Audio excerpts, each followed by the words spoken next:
Hey, so we're back out here and we've actually completed the repair since our last video.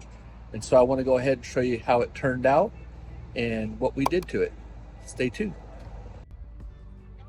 So we're back inside the unit, and so what I want to show you is we went ahead and wrapped around the edge. It's a little bit difficult in here based off of, if you see my hand, how much space you have to get up in here and to peel that 6-inch white tape.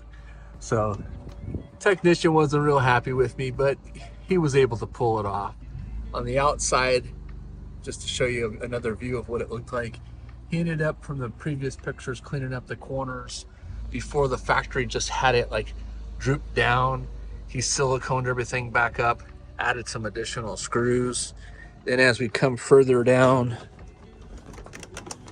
he went ahead and added the screws in the corners of both slide outs, cleaned off the putty and stuff that was on the edge, re-siliconed the side edges of it to prevent any water from getting into it.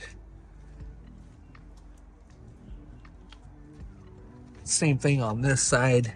The screw that was missing on this side, he ended up adding in there, and then again siliconing up the corners. So hopefully that'll keep this customer happy, keep the water out of his unit, and hopefully last for some years to come. Still, you're going to want to take a look at the slide outs every so often. Make sure, because this one's unable to have a slide out topper put on it, the distance between the actual main awning and the room doesn't have the clearance to add it. So we would advise that, as time goes, if you're out using the coach, if you're under any pine trees or droppings, that you make sure that you get up there and sweep that off before running the room in. That's going to protect your seals and the top of the roofs. So in the previous video, we talked about the customer needing to do some body sealant maintenance on it. And what we found out is that the customer is getting ready to take the unit in to get a ceramic coating done to it. Then he's going to come back in and see us to have us go ahead and scrape and reseal and secure everything on the body. This will help prevent any of the water from getting in and damaging the sidewalls or delaminating it.